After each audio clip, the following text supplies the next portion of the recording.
Well done. It's over. Oh! He's blooded me! Oh! Oh! Oh! So that's the freak out, but wait until you see the move. Now, as ever, we're going to take it from the top, build the tension towards this incredible climax. We've got Alireza Firouzja playing with white, his opponent Wesley So. This is 3 minutes plus 1 second on the clock, quarterfinals of the Speed Chess Championship, and Alireza in the middle of a bit of a comeback. Let's check this one out. Sicilian from Wesley. The knights develop and bishop b5. Rossolimo variation. g6 played, many options for black. We get castles, bishop g7, and now rook e1. Alireza deciding not to shatter the pawn structure and give up his bishops. He's making room to slide that one back. Knight f6 and c3, preparing to set up the big centre. Provocative move by black, of course. What are you doing after e5? Well, the knight does find a home here. So castle's played by black, and now you can go d4, it's the main move, but Alireza goes for pawn to h3. Bit of a waiting move, taking away this square from some black minor pieces potentially. And now bishop f1 is played after a6 and e5 now on the board. And it looks a bit ugly because you leave this square as a big weakness. But white can't bring a knight to c3, and after d4 you can start ripping open the dark squares, trying to maximise the effect of this bishop. Now we're at a tense point in the game. You know, do you recapture this pawn straight away? Well, it's not best because you're actually helping black extend the scope of the pieces. d5 can be played and black gets a good game, you know, something like this. So Alireza, he goes e5 instead. It's a good move. And actually, the best way for black to play here is not with knight d5, which looks really natural and was played, but actually knight e8 is quite good. Looks a bit passive, but it supports d6, and after d5, the knight is not completely stable there, because queen b3 coming, attacking that piece. Now bishop g5 was played first, and Wesley puts the queen on c7, attacking that pawn. Not technically best, you can see the eval bar reacting. Queen b6 was better to prevent queen b3. Because now queen b3 comes and the knight's loose. You know, if it hops back here or here, it's getting quite passive for black. You know, this bishop's still stuck at home. The knight's rapidly developing. The rook's coming to the c-file. So Wesley, he now goes for h6. Counterattack against this one, preparing to take if his knight is taken. And Alireza should actually just snap this one off, allow black to take here and be temporarily a pawn up. But after knight b to d2, look at the initiative, the rapid development, the rook's on the way, the knight is going to hop, excuse me, sorry, coming to these squares into d6, you know, really passive for black. But Alireza, he takes here. He wants to keep the material balance, but now he activates that black sniper down along the diagonal here, and it's a really dangerous piece, hampering white's development. Now the knight drops, and rook e8 played by Wesley. Just going back one move, sorry. He could have gone knight b4, pick up a tempo on the queen, and then knight c2, win a rook. It was the best way to go. But maybe here Wesley, you know, felt he was losing too much time. White would win back the knight, and he's behind in development. Not sure, but he goes rook e8, ignores that option, and now Alireza plays a horrible move. So he should do something here like knight b to d2, one of the top moves. He maybe didn't like it because black can take, knight recaptures, and this pawn drops. But, okay, yes, you are a pawn down here, but with this big initiative, you do actually get the pawn back. You know, this is one variation. White should be fine and everything a little bit better.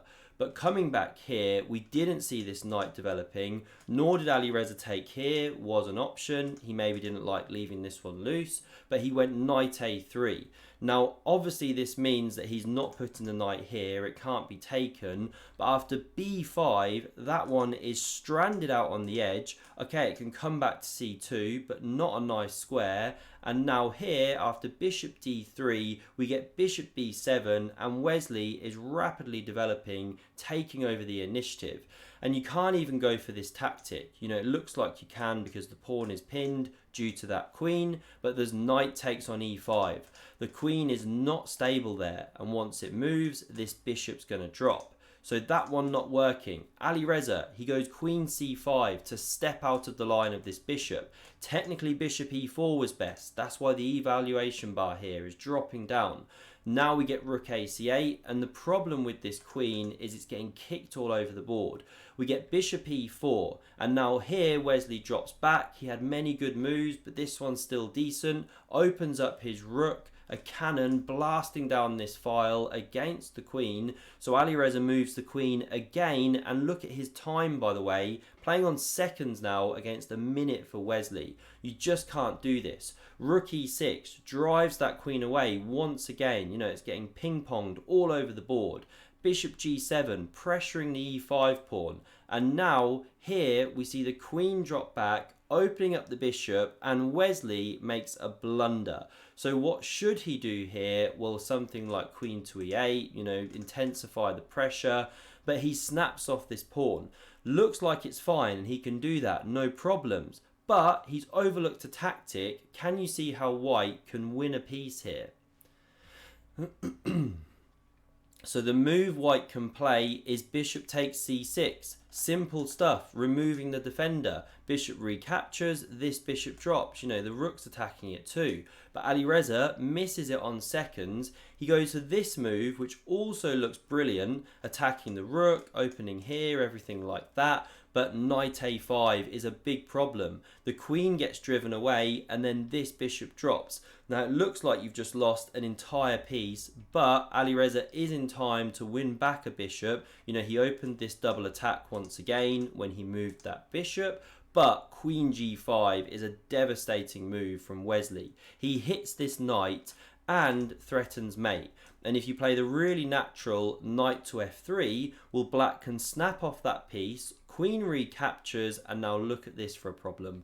Pawn to b4. That knight you put on the edge of the board has no squares to come back in. The rook's here, and it's going to drop off, you know, black crushing.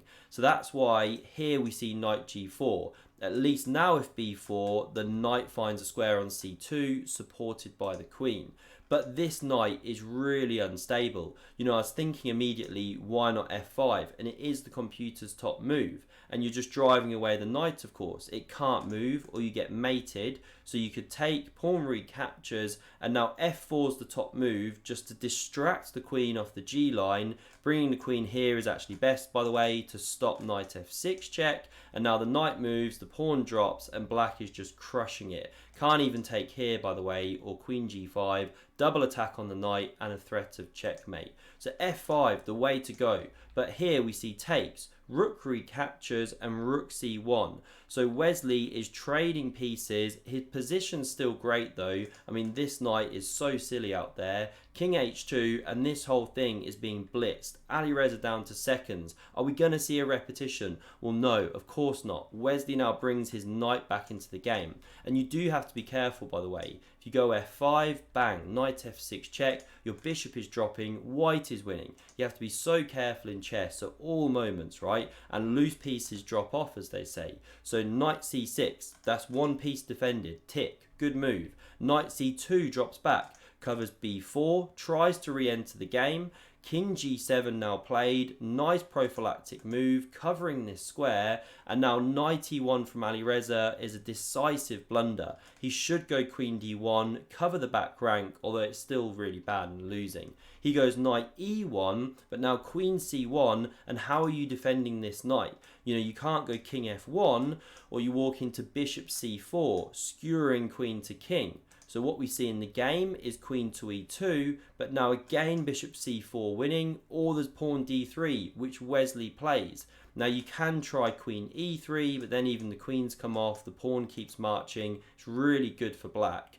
But we see queen takes on d3 played, the knight drops with check, king h2, queen e4. I mean, here Wesley is literally a piece upright, threatening mate. Alireza chucks in a check, dejected, you know, game's going to be over. Wesley blocks, he slides back the queen, and now Wesley plays queen to e4. Are you kidding me? Check out this clip. Well done. It's over. Oh! He's wanted me! Oh! Oh! Oh. And you said it was over, but you didn't think from that side of things. And this is why you have to have laser sharp focus, Danya. Laser sharp focus. You need to keep that the whole time, because you see that? That is what you need in order to win those games. And Alireza did not resign. So Wesley, completely focused on his own checkmate, misses the filthy Queen h6 check and mate with the knight. He's devilishly tricky, as Magnus Carlsen once said about Alireza Firouzja. I hope you enjoyed this one. Do let me know if you know of a greater SCC freakout. I'd love to hear from you. Maybe I'll do a video on it. I hope you enjoyed. Thanks very much for watching, and I'll see you soon.